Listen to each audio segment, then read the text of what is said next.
各位朋友，而家係2025年10月27號，接近凌晨1點嘅時間，啱啱做完嘢，又未瞓得着，就突然間諗起一個夜晚經常啲人都會諗一個問題，就係抑鬱症。咁我個話題其實唔係想講抑鬱症嘅，不過係諗起一樣嘢就係，其實你一路抑鬱咧。咁我又唔係精神病嘅專家，亦都唔係心理嘅學家，亦都唔係一啲精神病嘅專業人士。不過只係想同大家輕鬆咁講下我一個朋友嘅例子。咁呢個朋友咧就經常放負嘅喎，每樣嘢咧明明你聽到係好嘢，佢又硬係覺得係負面嘅嘢喎。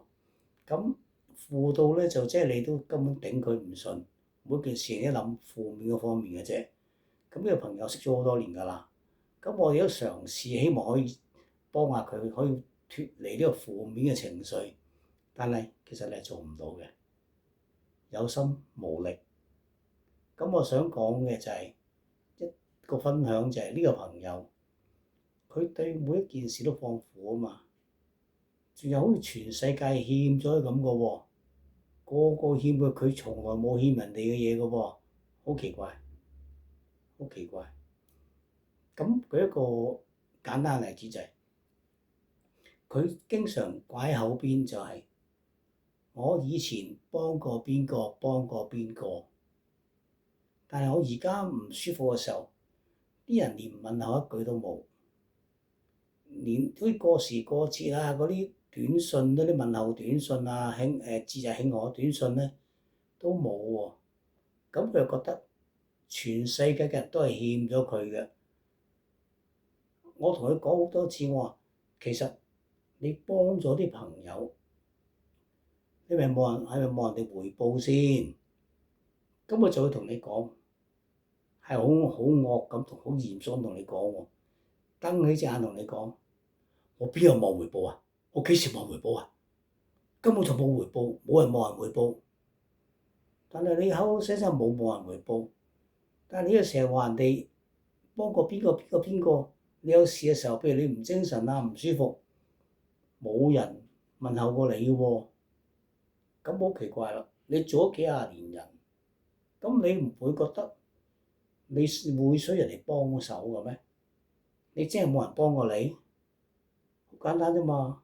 你幫過我好多次，好多次，100次、1000次，但係我都有幫過你1次2次啩。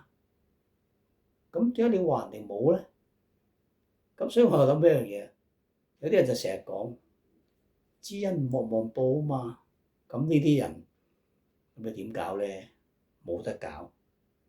咁我嘗試同佢解釋、分析、講翻個事情。但係原來呢一挺人咧，對唔住，呢一類嘅人士咧，你係完全幫佢唔到，因為佢係活喺自己嘅世界裏邊，佢唔會聽到你所講嘅嘢㗎。就算你想幫佢，你盞嘥氣嘅咋。咁有人就話啦，其實如果佢同你呻嘅話，你做一個好嘅聆聽者咪得咯。咁就好抱歉啦，我試過做聆聽者，原來係做唔到㗎。知點解啊？第一，佢講嘅所謂嘅佢認為係道理啱嘅嘢，好多時候我覺得一個喺叫點講，普遍人嚟講都唔係道理，唔係啱嘅嘢。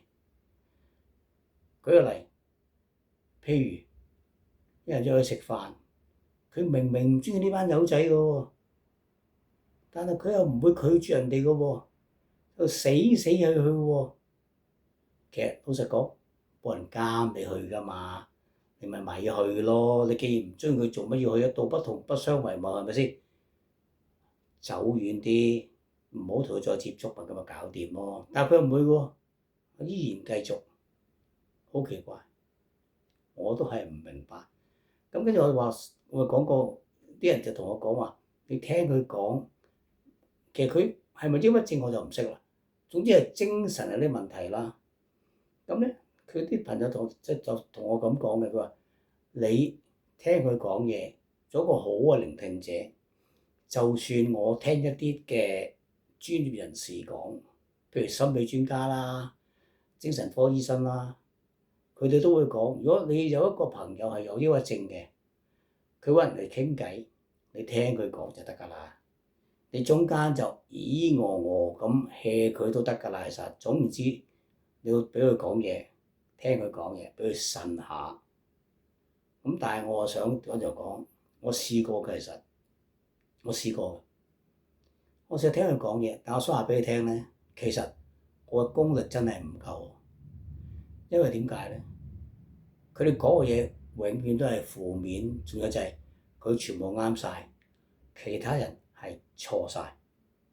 呢個都係其次啊！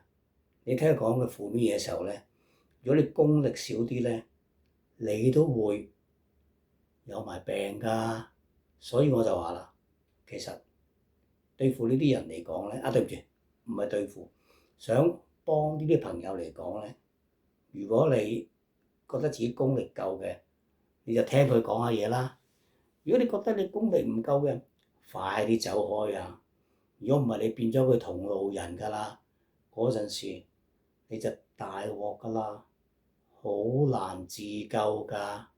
好啦，今日分享咁多啦。如果大家有啲中意唔中意都好啦， like 同唔 like 都好啦，俾啲意見我喺下邊留言，或者話俾我聽啲話題唔啱講嘅、唔啱傾，或者我講得唔好嘅，俾啲意見我，鬧我都唔緊要㗎，冇問題。俾啲多啲意見，我接受意見嘅。